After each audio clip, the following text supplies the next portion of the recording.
திமுகவின் பவள விழா 75 ஆண்டுகள். பவள விழா என்பதே சுமந்து போன்றோருக்கெல்லாம் கருகக்கூடிய ஒரு நிகழ்வு தான். அதுவும் திமுகவுடைய ஆட்சி காலத்திலேயே அது நடைபெறுவது, முதலமைச்சராக திமுக தலைவர் அதில் கலந்து கொள்வதுங்க, அதெல்லாம் ஈயத்தை காய்ச்சி ஒரு இரும்பு புனலில் வைத்து ஊத்துவதை போன்ற ஒரு நிகழ்வு. அதாவது நியூஸ் 18 தொலைக்காட்சியில் திமுக 75 ஆண்டுகள் சாதனைகள் என்ன, சவால்கள் என்னன்னு ஒரு டிபேட். இந்த டிபேட்டில் கலந்து கொள்கிறார் சுமந்திராமன். பேனலில் ஆளூர் சானாவாஸ் இருக்கிறார். அதாவது ஒரு திமுக சார்பாக அனுப்பப்பட்ட ஒரு பேச்சாளர் அதை மறுத்து பேசுனா கூட இவங்களால் ஏதாவது கலர் கொடுக்க முடியும். விசிகாவில் இருந்து அதை பேசும்போது அது நீங்கள் சுமந்திராமன் வைக்கக்கூடிய குற்றச்சாட்டு என்னன்னா, திமுக சமூக நீதி பாதையில் தலித்துகளுக்கு உரிய பங்கை கொடுக்கவில்லை, சமூக நீதியை சாதிக்கவில்லை. நீங்க வைக்கிற குற்றச்சாட்டு என்னன்னா, கோவில் நுழைவு, தனி சுடுகாடு, இதையெல்லாம் எப்ப சரி பண்ண போறீங்க அப்படின்னு தலித்துகளின் பிரச்சனையெல்லாம் வச்சு பேசுறாரு. அப்புறம் அதுக்கு பிரபலமான ஒரு மீம் இருக்கும்ல, ரேப்பர் ஒருத்தர் தேடிட்டு இருப்பாங்கன்னு சொல்லி நியூஸ் வாசிப்பார்ல, பக்கத்தில் அவர் போட்டாவே இருக்கும்ல. அது மாதிரி வந்து சுமந்திராமனே கேட்குறாரு, கோயில் நினைவு பற்றிலாம் திமுக அசால்ட்டாக இருக்கு. அதிகாரத்தை அடைவது என்பது மிகவும் சவாலானது. அது எம்ஜிஆருக்கு இல்லாத சவால், ஜெயலலிதா அம்மையாருக்கு இல்லாத சவால், மற்ற யாருக்கும் இல்லாத சவால் கலைஞருக்கு இருந்தது. எதனால் அப்படி சொல்றீங்க? அதுதான், அது அவர் பின்பற்றிய கொள்கை, அதில் அவர் காட்டிய உறுதி. அவருக்கான எதிர்ப்பு கடுமையாக இருந்தது, கடுமையான எதிர்ப்பு. அவருக்கு லாபி செய்கிறதுக்கு ஆள் கிடையாது. அவர் இயங்காமல் ஒரு 4.5 வருஷம் வீட்டில் சும்மா உட்காந்துக்கிட்டு கடைசியில் ஒரு 6 மாதம் மட்டும் ஃபீல்டுக்கு வந்திருந்தாருன்னா எப்படி இருந்திருக்கும் நினச்சி பாருங்க. ஆனால் அதை மிக சாதாரணமாக ஜெயலலிதா அம்மையாரால் செய்ய முடியும். 6 மாதம் ஒர்க் பண்ணால் போதும், ஆட்சியே கிடச்சிரும். கலைஞர் அப்படி 6 மாதம் ஒர்க் பண்ணி என்னைக்காவது ஆட்சியை பிடிச்சிருக்காரா? அது சாத்தியமே கிடையாது. அப்போ எப்படி, யார் அப்போ இவங்களுக்காக யார் வேலை பார்த்தா, இவங்களுக்காக யார் லாபி பண்ணா? அப்போ இங்கே திராவிட இயக்கத்துக்கு எதிரான வெறுப்பு, எந்த அளவுக்கு திராவிட இயக்கம் ஆழமாக வேரூன்றி இருக்கோ அந்த அளவுக்கு அதற்கு எதிரான வெறுப்பரசியலும் இருக்குது. அதை முன்னெடுக்கக்கூடியவர்களுக்கு எதிரான தனிப்பட்ட தாக்குதல்கள் இருக்குது. அவங்கள உளவியலாக வீழ்த்தக்கூடிய அளவுக்கு சுற்றிலும் உட்கார்ந்துருக்காங்க. இதையெல்லாம் தாண்டி தான் அவங்க அதிகாரத்துக்கு வரணும். இப்போ நீங்கள் இட்டுக்கட்டப்பட்ட ஒரு பொய்யின் மூலம் ஜெயலலிதா அம்மையாரை ஆட்சியிலிருந்து அகற்ற முடியுமா? பொதுவாக ராஜாஜி காலத்துக்கு பிறகு ஜனநாயகம் இந்தியாவில் முகிழ்த்த சில ஆண்டுகளிலேயே தமிழ்நாட்டில் சூத்திரர்கள் இந்த ஆசாமிகளை, பார்ப்பனர்களை அரசியலில் வீழ்த்திவிட்டனர். அப்போ மீண்டதற்கு பிறகு இவர்களுடைய சூட்சுமம் பிராக்சியாக வென்றிருக்கிறதே தவிர நேரடியாக அவர்களால் அரசியலை மன்னராட்சி காலத்தில் ஃபியூடல் செட்டப்பில் இருந்தது போலவோ, பிரிட்டிஷ் ஆட்சி காலத்தில் இருந்தது போலவோ கூட முழுமையாக அவர்களால் கட்டுப்படுத்தி எதுவும் செய்ய முடியவில்லை. இந்த பிராக்சி வெற்றிகள் கூட மாதிரியான கொஞ்சம் கூறுள்ள ஆசாமிகளுடைய வேலை திட்டத்தால் நடந்திருக்கிறது. கூறு கெட்டவர்கள் பாஜகவில் நிறைய பேர் இருக்கிறார்கள், அதிமுகவில் இருந்திருக்கிறார்கள். அவங்களால எதுவும் பண்ண முடியாது. அவங்க அதிமுகவை நம்பிதான் இருக்கணும், பாஜகவை நம்பிதான் இருக்கணும். இன்றைக்கு அப்படியான ஆட்கள்லாம் ரொம்ப விரக்தியில் இருக்கிறார்கள். அவர்களுடைய கருத்தை பார்ப்பது சுவாரஸ்யமான ஒன்று. அவங்க என்ன சொல்லுவாங்கன்னா, திராவிடத்தை ஒழிப்போம், இந்துத்துவத்தை வளர்ப்போம்ங்கிற இந்த பாஜகவுடைய கோஷம் ஒரு நாளும் இங்கு எடுபட போவதில்லை. அதை அட்மிட் பண்ணிடுவாங்க. சுமந்து வகையராவெல்லாம் எடுத்து பார்த்தீங்கன்னா இதை அட்மிட் பண்ணிடுவாங்க. பாஜக செய்யக்கூடிய இந்த டோன் இங்கே என்னைக்குமே பருப்பு வேகாது. இன்னைக்கும் ப்ராக்சி தான் தேவை. டிஎம்கே ரொம்ப ஸ்ட்ராங்கா இருக்கக்கூடிய ஒரு காலகட்டம். நீங்க இன்னொரு ப்ராக்சியை உருவாக்குங்க, எம்ஜிஆர் போலவோ ஜெயலலிதா போலவோ ஒன்றை உருவாக்குங்கள் அப்படிங்கிறதான் நீங்க திரும்ப திரும்ப சொல்ற விஷயம். இதனாலதான் இவர்களை கூறுள்ள கூட்டம் அப்படிங்கிறது இது ஒரு சின்ன கூட்டமா மாறி போச்சு. கடந்த காலத்துல இவங்க தான் நிறைய இருந்தாங்க. ராஜாஜி காலத்துக்கு பிறகே இவர்களுடைய எண்ணிக்கை குறைஞ்சு போய் இப்படி உதிரிகளாக கருத்து சொல்லக்கூடியவர்களாக மாறி இருக்கிறார்கள். இவர்கள் என்ன சொல்றாங்க, ஒவ்வொரு பொலிட்டிக்கல் விஷயத்திற்கும் இவர்களுடைய கருத்து என்னன்னு பார்ப்பது நமக்கு சுவாரஸ்யமான விஷயம். நீங்க இந்த மாதிரி ஆட்களை பார்க்கலாம். சுமந்தாகட்டும், சின்ன சுமந்து என்று சொல்லப்படுகிற TN ரகு ஆகட்டும், இந்த மூத்த பத்திரிகையாளர்னு சொல்லப்படுகிற மணி, எத்தனையோ பேர் இருக்காங்க. இவங்களுடைய நோக்கம் என்பது சூத்திர அரசியல், உயர் சாதியினருடைய பிரிவிலேஜை உடைக்கும் அரசியலால் அதன் மீது எங்களுக்கு வெறுப்பு இருக்கிறது. ஆனால் அதை நாங்கள் ஒரு நாசூக்கா வெளிக்காட்டுவோம். தலித் அரசியல் வரைக்கும் சிரிக்காம பேசுவோம். இந்த உருவத்துல உட்கார்ந்துட்டு நாம பேசுறமே, சுமந்திராமன் அது அவரு ஸ்டுடியோக்கு வர மாட்டாராம். கண்டனாயெல்லாம் வர்ற இடத்துல நான் அதை வந்து கூச்சமே இல்லாம கொஞ்சம் கூட சிரிக்காம தலித் பாலிடிக்ஸ் பேசிட்டு அம்பேத்கர் என்ன சொல்லியிருக்காரு தெரியுமா அப்படின்னு பேசுவாங்க. இடைநிலை சாதிகளுடைய கான்ஸ்பைரசி தியரி தான் வந்து திராவிட இயக்கங்கிறதும் திமுகங்கிறதும் தலித்துகளுக்கு அதிகாரம் கிடைக்காம பண்ணி இடைநிலை சாதிகளே அதிகாரத்தை வைத்துக் கொள்வதற்கான சிஸ்டம் தான் திராவிடம். அதனால நீங்க இந்த 75 ஆண்டுகளை எல்லாம் நீங்க வந்து சாதனைகள்லாம் சொல்ல முடியாது. அதான் அவர் வைக்கக்கூடிய வாதம். சாதி இருக்கும் வரைக்கும் ஒடுக்குமுறை இருக்கும். சாதியை ஒழிக்க உழைக்கக்கூடியவர்களுடைய வேகத்தை நொட்டை சொல்லக்கூடிய நீ சாதியை பாதுகாப்பவனை ஒரு நாளும் விமர்சிப்பதில்லை. அதாவது இவங்க முற்போக்கா நடிக்கிறாங்கல்ல, இவங்க எந்த காலத்திலையும் சாதியை பாதுகாக்கக்கூடிய கட்சிகள் இருக்கிறது ஆட்சியிலேயே இருக்குது. பாஜக இந்தியாவே ஆண்டு இருக்கு. அதை வந்து ஏன் இப்படி பண்றேன்னு ஒரு நாளும் இவர்கள் வந்து விமர்சிக்க போவதில்லை. கேட்டா அவனா சமூக நீதி பேசுறான் அப்படின்னு சிம்பிளா முடிச்சிடாங்க. அதிமுக சமூக நீதி பேசலையே. நேற்றுக்கு கூட இந்த TN ரகுங்கிறவர் சொன்னார், அதிமுக பிரெட்டன் பண்ணாதுங்க, சமூக நீதினு சொல்லிட்டு அது பிரெட்டன் பண்ணிக்காது, அட்டுழியம் தான் பண்றோங்கிறத வெளிப்படையா சொல்லிக்கும், சாதி இந்த அரசியல் தான் பண்றோங்கிறத வெளிப்படையா. அதனால அதை ஒரு படி மேல வச்சு பார்ப்போங்க. யார் இவரு? முற்போக்கு அரசியலுடைய கூறு இது. திமுக வந்து பிரெட்டன் பண்ணுது, சமூக நீதி பேசுது, ஆனா சரியா சமூக நீதி அதனால சாதிச்சு கொடுக்க முடியல. அப்ப அதிமுக தான் சொல்றதே இல்லையே. அதனால நாங்க அதிமுக ஒரு படி மேல வச்சு பார்ப்போம். இது வந்து டீகோட் பண்ண வேண்டிய. பெரியார் பிறந்த நாளுக்கான இதுல வந்து எடப்பாடி பழனிசாமி பெரியாரின் கனவின்படி பொது உடைமை சமுதாயத்தை அமைப்போம் அப்படின்னு அறிக்கை விட்டுருக்காரு. பொது உடைமையே பெரியார் பேசல. பெரியார் பேசியது பொது உரிமை. முதல்ல நமக்கு தேவை பொது உரிமை தான் தேவை. பொது உடைமையெல்லாம் அப்புறம் பார்த்து. அன்றைக்கு பெரியார் காலகட்டத்திலேயே வந்து பொது உடைமை கேட்டுக்கொண்டு இருந்த அவருக்கு ஈடான இன்னொரு இயக்கம் இருக்கும்போது அவர் பொது உடைமையெல்லாம் அப்புறம் பார்த்துக்கலாம், முதல்ல இங்கே பொது உரிமை வேணும்டா வெண்ணமைங்களான்னு சொல்லி பேசினவர். ஆனால் எடப்பாடி பழனிசாமிக்கு ஓரளவும் தெரியாமல் பொது உடைமைக்கு கனவு கண்டார், அதை நோக்கி போவோம்லாம் எடப்பாடி பழனிசாமி சொன்னார். இப்படி தான் இருக்குது அதிமுக பிரிட்டன் பண்ணுற விஷயம். இது மாதிரியான ஆட்கள் திமுகவுடைய கொள்கை தீரம், செயல்படும் வேகம், இதெல்லாம் நாங்க எதிர்பார்க்கிற வேகத்துல இல்லை அப்படின்னு சொல்லக்கூடிய முற்போக்காளர்களாக பிரிட்டன் பண்ணிட்டு இருக்கக்கூடிய இந்த ஆட்களுடைய நோக்கம் வந்து டீகோட் பண்ணப்பட வேண்டிய உண்டு. அதாவது சமூக நீதி பேசும் ஒரு கட்சி, அதை தான் ஆட்சியில் இருக்கும் போதெல்லாம் சட்டமாக்கி சாதிக்கும் ஒரு கட்சி, இதற்குள்ள வந்து சாதியை மறைமுகமாக பாதுகாக்கிறது என்கிற விமர்சனத்தையும் இவங்க வைக்கிற விமர்சனமே என்ன? தலித்துகளுக்கு முழுமையான அதிகார பகுதி போகல, அது வந்து இடைநிலை சாதிகளோடையே நின்றுச்சு அப்படின்னு சொல்றாங்க. இதை ஒரு விமர்சனமா அது கூட சேர்த்திக்கும். ஒரு சமூக நீதி கட்சிங்க, அந்த கட்சி சட்ட ரீதியா அது என்னென்னலாம் செய்ய முடியுமோ செய்யுது, அதன் மீது இவர்கள் வைக்கக்கூடிய விமர்சனத்தையும் சேர்த்துக்கும். இது வெர்சஸ் சமூக நீதியே பேசாத கட்சிகள், சாதியை நேரடியாகவும் மறைமுகமாகவும் பாதுகாக்கும் கட்சிகள். இந்த ரெண்டு தான் சினாரியோவில் இருக்கு. இதில் சாதி ஒழிய வேண்டும் என்பவன் எதை ஆதரிக்க வேண்டும், எதை எதிர்க்க வேண்டும்? சரி, சமூக நீதி பிளஸ் ஊழல் வெர்சஸ் சாதி ஆதிக்கம், மதவெறி பிளஸ் ஊழல். இப்ப இது ரெண்டும் சினாரியோவில் வச்சுங்க. இப்போ ஊழல் எதிர்ப்பால் எதை எதிர்க்க வேண்டும், எதை ஆதரிக்க வேண்டும்?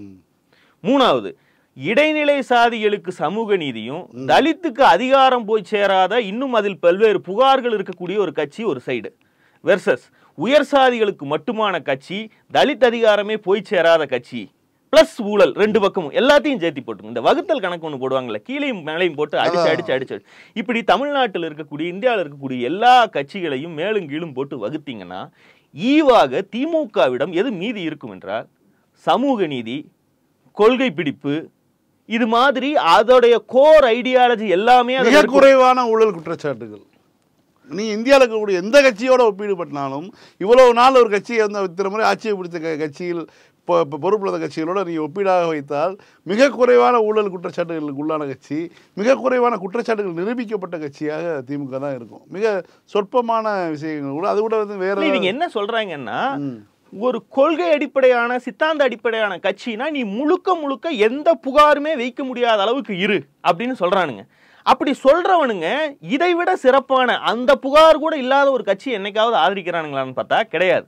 அதற்கு மாற்றாக இதுகிட்ட இருக்கக்கூடிய கொள்கையே இல்லாமல் வெறும் ஊழலை மட்டுமே செய்து கொண்டிருக்கக்கூடிய ஒரு கட்சி ஆட்சிக்கு வரலாம், ஜாதி பிரைடு பேசக்கூடிய கட்சி ஆட்சிக்கு வரலாம் அப்படின்னு பேசும். ஏன்னா அவன் பிரெட்டன் பண்ணிக்கிறது இல்லையா, அவன் தான் கொள்கையெல்லாம் பேசுறதே இல்லையா. இதை யாரு சொல்லலாம்னா அந்த கட்சியுடைய ஆதரவாளன் சொல்லலாம்.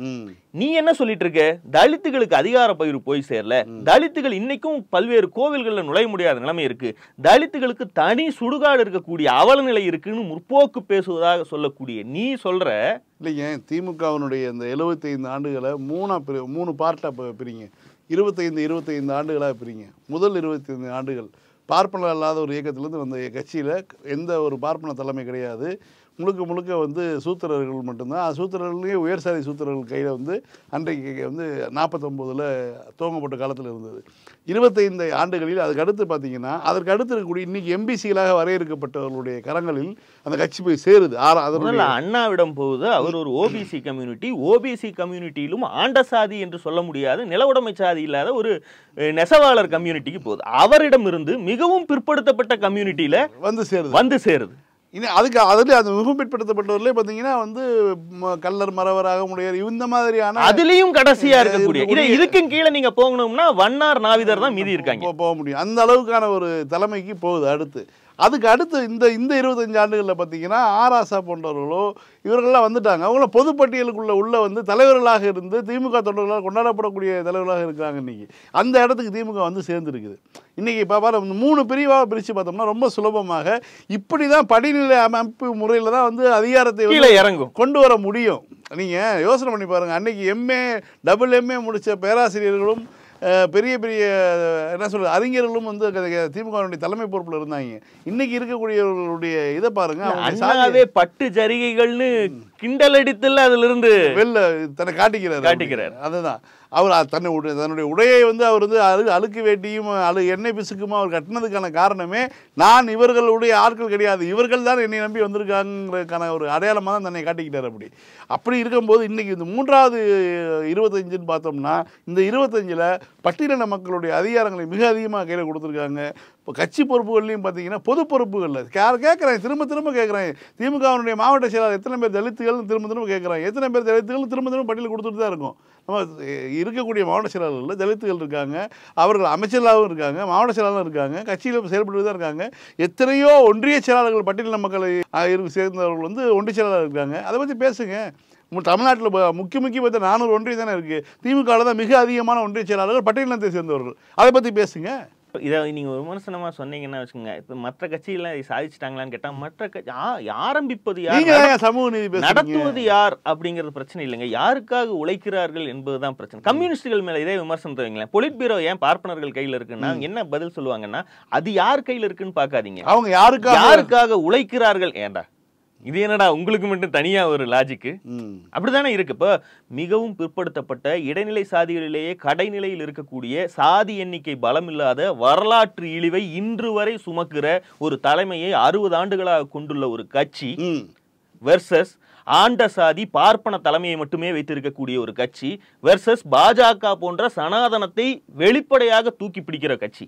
இந்த 3ம் இருக்குங்க ஆப்ஷன்ல. இந்த 3ல் ஏதாவது ஒன்றுக்குத்தான் ஆட்சி அதிகாரத்தை பிடிப்பதற்கான எண்ணிக்கை பலத்துக்கு நெருங்கி வரக்கூடிய இரட்டை இலக்க வாக்கு வங்கியே இருக்குன்னு வச்சுக்கோ. இப்போ ஒரு தலித், அறிவு நாணயம் உள்ள தலித், அரசியல் புரிதல் உள்ள தலித் யாரை ஆதரிக்க வேண்டும்? இதுதானே எளிமையான கேள்வி. திமுக தலைமையை இடைநிலை சாதின்னு ஆண்ட சாதியாக மாற்ற அது உண்மை கிடையாது. நீ அதை பேசுறது கிடையாது. அதுக்குள்ள டிபேட்டுக்குள்ள போனா நீ மாட்டிக்குவ. ஆனால் பொது வெளியில் இருக்கக்கூடிய தலைமை திமுக தலைமை குறித்து இவர்கள் ஆதரிக்கக்கூடிய அல்லது இவர்கள் கண்டுகொள்ளாமல் வரக்கூடிய கட்சிகள் என்னுடைய சார்ந்தவர்கள் வைக்கக்கூடிய குற்றச்சாட்டும் வசை சொற்களும் எப்படி இருக்குன்னு எல்லாத்துக்கும் தெரியும். ஆனால் அதுக்கு எதிரில் இருக்கக்கூடிய அதிமுகவுக்கு மேனனிலிருந்து பார்ப்பன பெண்ணிலிருந்து இன்றைக்கு ஆண்ட சாதியான எடப்பாடி பழனிசாமி வரைக்கும் வந்திருக்கு. ஏன் அது அந்த லேயர்ல இருந்து கொஞ்சம் கூட இறங்கி வர மாட்டேங்குது? ஜெயிலுக்கு போறப்ப இடைக்காலத்துக்கு மாத்தி விடுறது கூட மாத்தி விட மாட்டேங்கிறீங்களே, அது என்னையா கணக்கு? போன 6 மாசத்துல பெயில் வாங்கிட்டு வந்து மறுபடியும் பொறுப்பாக்க போற. அதுக்கு கூட நீ வந்து ஆண்ட சாதியை தானே தேடுற. இதை யாராவது கேட்டா இவங்களா சமூக நீதி பேசுனாங்க? அவங்க சமூக நீதி பேசல. நாங்க சமூக நீதி பேசுறோம்ல, எங்களுக்கு மாற்று தேடுற அவ்வளவு முற்போக்கு சிந்தனை உள்ள நீ எங்களை விட பெட்டரான ஆளை என்னைக்காவது நீ காட்டியிருக்கியா? இப்போ சமூகத்தில் இருக்கக்கூடிய எல்லா பிரச்சனைகளையும் கட்சி வாரியாக இப்படி செயல்பாடுகளை வச்சு பட்டியல் போட்டீங்கன்னா எல்லா கட்சிகளிலும் வாரிசு இருக்கும், எல்லா கட்சிகளிலும் ஊழல் இருக்கும், ஸ்டேட்டஸ் கோவை உடைக்க முடியாத தோல்வி இருக்கும், வாக்கரசியல் சமரசம் எல்லாமே இருக்கும். ஆனால் அத்தனையும் தாண்டி திமுகவில் கொள்கை உறுதி, சமூக நீதி சாதனைகள், ஒப்பீட்டளவில் தலித்துகளுக்கு அதிகாரம் அமைப்பது, அவர்களுக்கான பாதுகாப்பு, அவர்களுக்கு எதிரான குற்றச்சாட்டுகளின் நடவடிக்கைகள்னு 1000 பாயிண்ட்களை வரிசைப்படுத்தி இது எங்கள்கிட்ட மட்டும்தான் மீதி இருக்குன்னு திமுகவால சொல்ல முடியும். ஆனால் இது எதையுமே அவங்க பொருட்படுத்துவதில் டிபேட்டுக்குள்ள கொண்டு வருவது. ஒரு பிரச்சனையை பேசினா, திமுகவை பற்றி பேசினால் தமிழ்நாட்டில் இருக்கக்கூடிய எல்லா கட்சிகளுக்கும் திமுகவுக்குமான ஒப்புமைன்னு பேசவே மாட்டாங்க. திமுக கோர் ஐடியாவாக என்ன சொல்லி இருக்கிறது, பை புக்ல என்ன இருக்கு, அதை சாதிச்சுதான் கேட்பாங்க. அது ஒரு அல்டிமேட் எய்ம். அதுக்கு போறதுக்கு தான் ஒரு இயக்கம் ஆரம்பிச்சிருக்காங்க.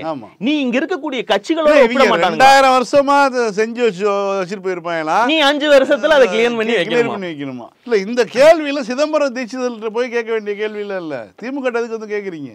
இப்ப இது மாதிரியான நடுநிலை வேஷதார பார்ப்பனர்கள் நொட்டை சொல்லும் போது ஷானவாஸ் வந்து தெளிவா செருப்பை கழட்டி அடிச்சிருக்காரு. நீங்க சொல்றதுல எல்லாம் பாதி விஷயம், இப்ப பல்வேறு நியாயமான விஷயங்கள் அத்தனையிலையும் உடன்படுறேன். இதை ஏன் திமுகவுக்கு மட்டும் வைக்கிறீங்க? திமுக யாருடன் சண்டை செய்து கொண்டிருக்கிறது? திமுக தன்னை விட கொள்கையில் உன்னதமான கட்சிகளோட சண்டை செய்து கொண்டிருக்கிறது. பாஜகவோடும் அதிமுகவோடும் சண்டை போட்டு வாக்கரசியல்ல வெற்றி பெற வேண்டிய கட்டாயத்தில் இருக்கு. எதிரில் இருப்பவங்களுக்கு நீங்க ஃப்ரீ விட்டு கொடுத்துட்டு இவங்க கிட்ட மட்டும் கேள்வி கேட்கறீங்களா? உங்களுடைய நோக்கம் என்ன? வாங்க அதை அவங்க கிட்டையும் கேட்போன்னு கூப்பிட்டா பதட்டப்படுறாரு. இது திமுக காரன் பண்ணியிருந்தா கூட ரவுசா இருந்திருக்காருங்க. விசிகாவில் இருந்து ஒரு எம்எல்ஏ உட்கார்ந்து அடிக்கும் போது அந்த இழுத்து மூடின மாதிரி உட்கார வேண்டிய சூழல் உருவாகுது. இன்னும் கொடூரம், காமராஜரின் தோகங்கள். அதாவது அவர் ஒரு உதாரணம் சொன்னார். திமுக நல்லதை செய்து கொண்டு கூட இந்த லாபியால் அடி வாங்கக்கூடிய நிலைமை தான் தமிழ்நாட்டில் காலகாலமா நடந்துட்டு வருது.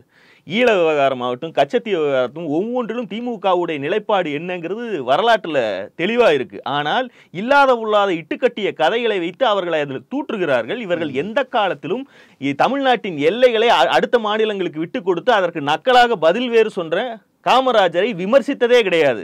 அவரை பெருந்தலைவர்ங்கிற இடத்திலிருந்து நகர்த்தியதே கிடையாது. மாப்போசி போன்ற ஆட்களை தமிழ் தேசிய ஆளுமைகளாக கொண்டாடக்கூடிய இவர்கள், அவர் வந்து அமைதிப்படை வந்தப்ப வரவேற்க போனவர். இந்திக்கு தார் பூசி திராவிட இயக்கம் அழிச்சதுன்னா மண்ணெண்ண கேன தூக்கிட்டு போய் அதை அழிச்சு இந்தி வேணும்னு சொன்னால் அவரை தமிழ் தேசிய ஐக்கானாக மாற்றுகிறார். அப்போ திமுகவுக்கும் திமுக தலைமைக்கு மட்டும் இங்கு அரசியல் களத்தில் மக்களை விடுங்க, இந்த ஒட்டுமொத்த அறிவுச்சூழலேயே ஒரு தீண்டத்தகாத கட்சியாக அதற்கு மட்டும் பொன்குடம் மாதிரி ஒரு லாஜிக் வைக்கப்படுகிறது. இத்தனையும் கடந்துதான் அது 75 ஆண்டுகள் சர்வைவ் பண்ணியிருக்கு. தன்னுடைய பவள விழா ஆண்டை ஆட்சி அதிகாரத்தில் இருக்கும் போதே கொண்டாடுகிறதுன்னு தூக்கி வைக்கிறார். இட்டுக்கட்டப்பட்ட ஒரு பொய்யின் மூலம் எம்ஜிஆர் ஆட்சியிலிருந்து அகற்ற முடியுமா? இட்டுக்கட்ட ஒரு பொய்யின் மூலம் அதிமுக ஆட்சியிலிருந்து அகற்ற முடியுமா? முடியாது. ஆனால் திமுக அகற்றிட முடியும். 2011 2G ஸ்பெக்ட்ரமில் சாதிச்சு காட்டினாங்க. இன்னைக்கு வரைக்கும் அதை நிரூபிக்கல. ஆனால் ஜெயலலிதா அம்மையார் மேலே திமுக வைத்த குற்றச்சாட்டு நிரூபிக்கப்பட்டிருக்கு, தண்டிக்கப்பட்டிருக்காங்க. அதை நம்ம பார்க்கணும். அப்போ ரெண்டும் ஒன்று கிடையாது. ஆனால் அது வந்து அதிமுகக்கு நடக்காது, திமுகக்கு நடக்கும். எப்படி நடக்குது? அப்போ யார் அதை நடத்துகிறா? யார் அதை செஞ்சது யார்? அப்போ ஒரு வலிமையான இயக்கம் இதற்கு எதிராக எப்போவுமே வேலை செஞ்சுக்கிட்டு இருக்குது. நீங்கள் ஊழலுக்காக முதலில் பதவி இழந்தவர் யார்? டிடி கிருஷ்ணமாச்சாரி. யாராவது இன்னைக்கு அதை பற்றி பேசுகிறாங்களா? ஊழலுக்காக தண்டிக்கப்பட்டவர் யார்? ஜெயலலிதா அம்மையார். யாராவது அதை பற்றி பேசுகிறாங்களா?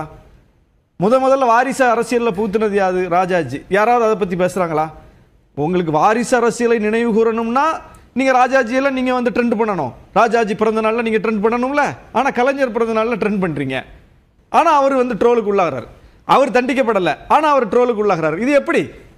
இறந்து போன பிறகும் ஒரு மனிதர் அவர் சம்பந்தப்படாத விஷயத்துக்காக குறிவைக்கப்படுறாரு பாருங்க. இதுதான் சம்பந்தப்பட்டவர்கள் மறக்கடிக்கப்பட்டு விட்டார்கள்.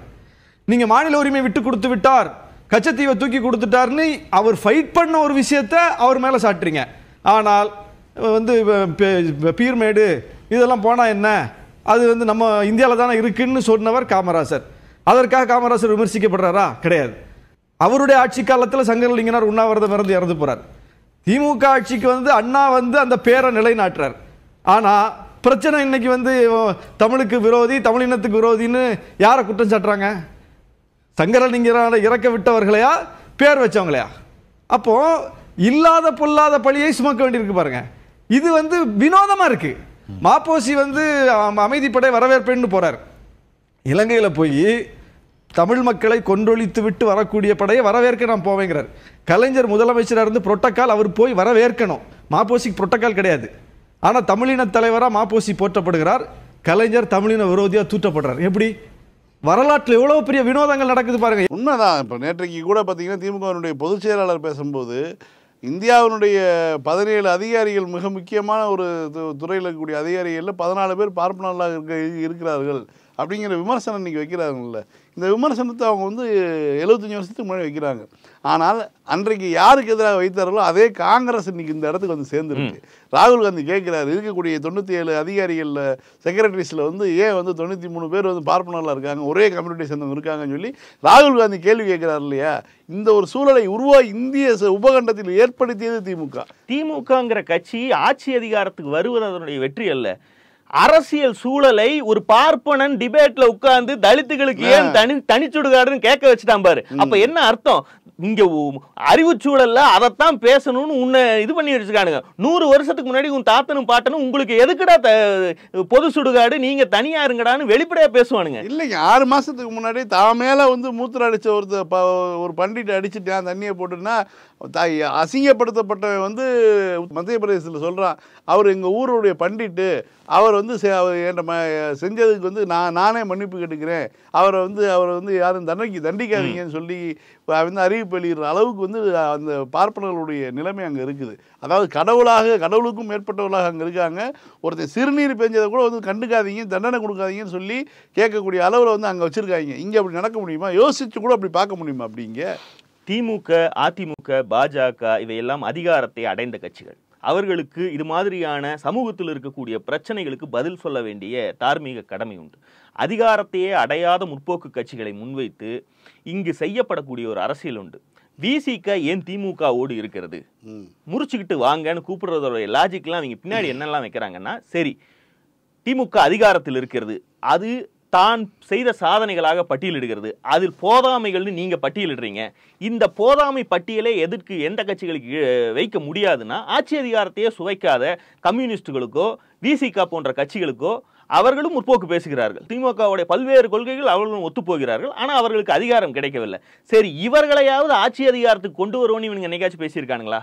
இவனுங்க என்ன சொல்லுவானுங்கன்னா, திமுக கூட்டணியிலிருந்து வெளிவந்து இந்த கொள்கையை முழுமையாக செயல்படுத்த முடியாத திமுக ஒரு பக்கம் இருக்குமா, அதுகிட்ட இருந்து கூட்டிட்டு வந்து இத கொள்கையே இல்லைன்னு சொல்ற பாஜகவுக்கோ அதிமுகவுக்கோ கூட சேர்ந்து அவர்கள் வெற்றி பெற்று ஆட்சி அமைப்பதற்கு நீங்கள் ஏன் உதவக்கூடாது? இந்த ஜெயராம் சொல்ல, நீங்க 2 பேரும் ஏன் கல்யாணம் பண்ணிக்க கூடாது? இதுக்கு பேர் மாமா வேலை, அது புரோக்கர் வேலை. இதுக்கு பேர் முற்போக்கு கிடையாது. இவர்கள் எந்த காலத்திலும் விசிகவும் கம்யூனிஸ்டுகளும் சேர்ந்து ஒரு பெரிய கூட்டணி அமைத்து அவர்கள் தலைமையில் ஆட்சி அமையும் பேசவே மாட்டாங்க. ஏன்னா அவருடைய நோக்கம் அது கிடையாது. இன்னொன்னு, அந்த கட்சிகளுக்கு ஆட்சியை பிடிக்கக்கூடிய மக்கள் செல்வாக்கு நிதர்சனத்தில் இல்ல. மக்கள் செல்வாக்கு கொண்ட 2 தரப்புகளில் கூட்டணி சேரும் வாய்ப்பை அவர்கள் பயன்படுத்தும் போது அவர்கள் என்ன நிலைப்பாடு எடுக்க வேண்டும்ங்கிறதுல இவனுங்க நடுவுல உட்கார்ந்துட்டு நாட்டாம வேலை மட்டும் பண்ணுவானுங்க. பிஜேபி ஆட்சியில் இருக்குங்க. இன்னைக்கு காங்கிரஸும் திமுகவும் ஒரு அணியில இருக்கு. ஒரு முற்போக்கு அணி ஆட்டோமேட்டிக்கா அந்த அணி கூட தான் செயல்பட முடியும். இதை செய்வதற்கு பல்வேறு பிரச்சனைகளை 100 ஆண்டுகளாக 1000 ஆண்டுகளாக இருக்கிற பிரச்சனைகளை கொண்டு வந்து வைத்து நீங்கள் எப்படி இதில் இருக்க முடியும்? அதாவது ஆட்சியில் இருக்கக்கூடிய எந்த கட்சி கூடயுமே அவங்க இருக்கக்கூடாது. அதான சொல்ல வர நீ? அதுதான், அதிகாரத்தின் பக்கத்திலே அவங்க நிற்க கூடாது. ஒட்டுமொத்தமா திமுக என்பது nothing but how the Dravidian movement succeeded in electoral politics within the framework of state versus hegemonyங்கிறது தான் அதனுடைய கான்செப்ட். இந்த செட்டப்புக்குள்ள என்னென்னலாம் செய்ய முடியும், வேறு யாராலும் செய்ய முடியாதெல்லாம் செய்து காட்ட முடியுங்கிறத அது இந்த 60 ஆண்டுகளில் ஆளுங்கட்சியாகவும் எதிர்கட்சியாகவும் இருந்து செய்து காட்டியிருக்கிறது. இதைவிட சிறப்பாக செய்பவர்களை கொண்டு வந்து நியாயம் பேசு, செய்வோம் என்பவர்களை ஆதரி, அவர்கள் ஆட்சியில் இருக்க வேண்டும்னு பேசு. ஆனால் செய்வோம் என்பவர்களை செய்யாதவர்களுக்கு, செய்யவே போகாதவர்களுக்கு உதவி செய்யலாமான்னு கூட்டிட்டு போற பத்தியா, இந்த புரோக்கர் தனத்தை அதை முற்போக்குங்கிற பேர்ல செய்வது வந்து அம்பலப்படுத்தப்பட சாதியை ஒழிச்சு காட்டு அல்லது சாதியவே ஒழிக்க மாட்டோம் அப்படிங்கிறவனுக்கு வழிவிடு. இதுதான் எங்களுடைய லாஜிக். சாதியை ஒழிக்கக்கூடிய வேலையை செய்தா அதுல பிரிவிலேஜ்டு கூட்டத்துடைய கதறலை வந்து இவனுக்கு என்னைக்குமே கண்டிக்க மாட்டானுங்க. ஆமா, நீங்க சமத்துவபுரம் மாதிரியோ ஏதாவது ஒன்றை கொண்டு வந்தீங்கன்னா, நீங்க அந்த சாதியை இருக்கத்தை உடச்சு விடுற மாதிரி ஒரு சட்டத்தை கொண்டு வந்தீங்கன்னா, அப்போ சாதி இந்துக்கள் வந்து சங்கங்களாகவோ கட்சிகளாகவோ கதறுவாங்க, போராட்டம் பண்ணுவாங்க. அந்த போராட்டத்தை எந்த காலத்திலையும் கண்டிக்க மாட்டாங்க. அது ஒரு பெரிய சாதி, அது அப்படிதான் பண்ணும், அது அவர்களுடைய உரிமை. எங்க எம்பிசியில் உள்ஒதுக்கீடை அந்த எம்பிசி பட்டியலில் இருக்கக்கூடிய மிகப்பெரிய சாதி கேட்கிறது. இது எவ்வளவு பெரிய அபத்தம்! அந்த பட்டியலில் இருக்கக்கூடிய எண்ணிக்கை பலம் இல்லாத சாதிகளுக்கு செய்யக்கூடிய எவ்வளவு பெரிய துரோகம்! சமூக நீதி பேசக்கூடிய இந்த பட்டியலில் இருக்க எவனாவது ஒருத்தன் வன்னியர்களின் தூண்டி விட்டு பாமக இப்படி ஒரு அநியாயத்தை செய்து கொண்டிருக்கிறதுன்னு பேசி, வன்னியர்களுக்கே எதிரான விஷயத்தை பண்ணுது. இது எவனாவது பேசியிருப்பானா? இவனுடைய நோக்கம்ங்கிறது வேற ஒரு இடத்துல இருக்கு. இல்லை, பெரியார் வந்து அவர் 50 ஆண்டுகளில் நாம் வந்து எல்லா அதிகாரங்களையும் பெற்றுக் கொடுத்தா வந்து பாப்பா முன்னாடி தான் போவான்னு அவர் நம்பினார். அவருடைய இறுதி காலகட்டத்தில் அவர் சொன்னார், நம்ம கிட்டத்தட்ட கலைஞர் வந்துட்டார், கலைஞர் வந்து செயற்கரிய செயலில் செய்கிறாரு, அவருக்கு முன்னாடி தான் அண்ணாவை நான் வந்து இது பண்ணேன், அண்ணாவை விட ரொம்ப ஸ்பீடாக இருக்காருன்னு சொல்லி எல்லாம் பேசிட்டு சொல்லும்போது, இப்படியே போச்சுன்னா 50 வருஷத்தில் நம்ம நினச்சதெல்லாம் நடந்துருமியா, நம்ம பயிலுக்கு படிச்சிருவாங்க, தைரியமாக கேள்வி வைப்பாங்க, எல்லாம் நடக்குமியா. ஆனால் பாருயா 50 வருஷத்தில் வந்து பாப்பா முன்னாடி போகலான்னு என்னன்னு கேளுன்னாரு. திமுக இன்றைக்கி வந்து ரொம்ப ரெவல்யூஷனரியாக அந்த ஃபயரி மோட்லேயே இருக்கிறதுக்கான காரணம் என்னென்னா, மேலே இருக்கக்கூடிய அரசியல் சூழ்நிலை. 10 ஆண்டுகளாக தொடர்ந்து நடந்த பாஜக ஆட்சி திமுக இன்னும் கொள்கை பக்கத்தில் வந்து ரொம்ப திமுகவுக்கு நெருக்கமாக ஒரு இடத்துல போய் நிற்கக்கூடிய ஒரு சூழலை உருவாக்கி வச்சிருக்கு. இந்த காட்சியை பெரியார் எதிர்பார்த்துருக்கவே மாட்டார்.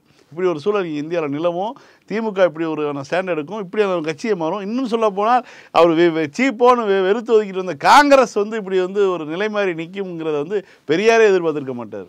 இன்றைக்கு ஊடகவியலாளர்கள், ஊடகங்களில் கருத்துருவாக்கம் செய்பவர்கள்னு இது மாதிரி நடுநிலை வேஷம் போட்டு திரிகிற இத்தனை பேரும் இங்கே என்னென்ன கூத்தெல்லாம் பண்ணுறாங்க. கடந்த வாரம் இந்த சுமந்திராமன் இதுவரைக்கும் பார்த்ததுல ஒரு புது பொலிட்டிக்கல் பார்ட்டி நான் ஸ்டார்டராகவே போயிடும் தமிழ்நாட்டில், அது தொடங்கவே படாது, மேபி அவங்க வந்து ரீகன்சிடர் பண்ணலாம், இந்த கட்சி ஆரம்பிக்கிற வேலையை வந்து அரசியலில் நுழைவதுங்கிறத வந்து மறு ஆய்வுக்கு உட்படுத்தலாம் அப்படின்னு கருத்தை பேரை சொல்லாம விஜய்க்கு சொன்னாப்ல. இது நடந்தது வந்து 15ஆம் தேதி, 3-4 நாளைக்கு முன்னாடி. நேற்றைக்கு பெரியார் பிறந்த நாளுக்கு திடலுக்கு சென்று விஜய் வந்து மரியாதை செய்யறாப்படி. அதுக்கு 2 நாட்களுக்கு முன்பு விநாயகர் சதுர்த்திக்கு வாழ்த்து தெரிவிக்கலைங்கிறது பாஜகவுடைய குற்றச்சாட்டு. அது திராவிட அரசியலை எடுக்கிறாங்க, திமுக போற வழியில போறாரு விஜய் அப்படின்னு அவங்க கதறிட்டு இருக்காங்க ஒரு பக்கம். அதே மாதிரி அண்ணாவுக்கு வாழ்த்து தெரிவிச்சிட்டாரு, பெரியாருக்கு திடலுக்கே போய் மாலை மரியாதை போட்டு வந்துட்டார். இன்னைக்கு அதே வாய் என்ன சொல்லுதுன்னா, அதாவது 3 நாளைக்கு முன்னாடி அரசியலுக்கு வரக்கூடியதை வந்து வேஸ்ட்டு, ரீகன்சிடர் பண்ணணும் அப்படின்னு சொன்ன ஆளு நேற்று என்ன சொல்ற அப்படின்னா, அறிஞர் அண்ணா பர்த்டேக்கு, ஈவிஆர் பர்த்டேக்கு ஆனால் வாழ்த்து வருது, ஆனால் வந்து தமிழ் நியூ இயருக்கு வந்து விநாயகர் சதுர்த்திக்கெல்லாம் வாழ்த்து வரலைன்னா இதை கெஸ் பண்ணுறது ஒன்றும் பெரிய இது இல்லை, இது யாரோட ஓட்டை பிரிக்க போகுதுன்னு தெளிவாக தெரியுது. இவங்க திமுகவுடைய ஓட்டை யாரெல்லாம் வந்து பிரிப்பாங்க ஏன்னா 67 ஒரு சயின்டிபிக் கால்குலேட்டரை வச்சு நாக்கிலேயே தட்டிக்கிட்டு இருக்காங்க, விடதான் வர மாட்டேங்குது. விஜய் வந்தா திமுகவுடைய ஓட்டை பிரிச்சுருவாருங்க. சரி, திமுகவுடைய வாக்கு வங்கிங்கிறது எந்த காலத்திலையும் மாறாத வாக்கு வங்கின்னு ஒரு 30% இருக்குன்னு வச்சுக்குவோம். அது இன்றைக்கு 50 கிட்ட நெருங்கி இருக்குன்னா அது அதிமுகன்னு கூட சொல்ல முடியாது, எடப்பாடியுடைய பவுசுக்கு அவ்வளவுதான் விழுகுது, அவ்வளவுதான். புதிய சூழல் உருவாக்கி இருக்கக்கூடிய 2010க்கு பிறகான இளைஞர்கள்லாம் இருக்காங்களா, அவர்களுடைய அரசியல் புரிதல் தெரிந்தோ தெரியாமலோ இந்த ஈழப்போரின் உச்சகட்டம், அதை தொடர்ந்து நடக்கக்கூடிய விஷயங்கள், பாஜக ஆட்சிக்கு வந்த பிறகு தமிழர் விரோத நடவடிக்கைகள், இதனுடைய உப விளைவா தமிழ்நாட்டு படித்த இளைஞர்கள் வந்து ரொம்ப வேகமா அரசியல் மயப்படுத்தப்படுறாங்க. அது இயல்பாகவே இருக்கக்கூடிய மிகப்பெரிய கட்சிகளில் இடதுசாரி தன்மை அதிகம் உள்ள கட்சியான திமுகவுக்கு இழுத்துட்டு வருது. இதுதான் நடக்குது. அப்போ அதிமுக இந்த சூழ்நிலையிலும் கூட தன்னுடைய என்னன்னா வரும்போதே வந்து அதிகமா அவனுக்கு தேவைக்கு அதிகமான தகவலோட தெரிஞ்சுக்கிட்டே வரான்.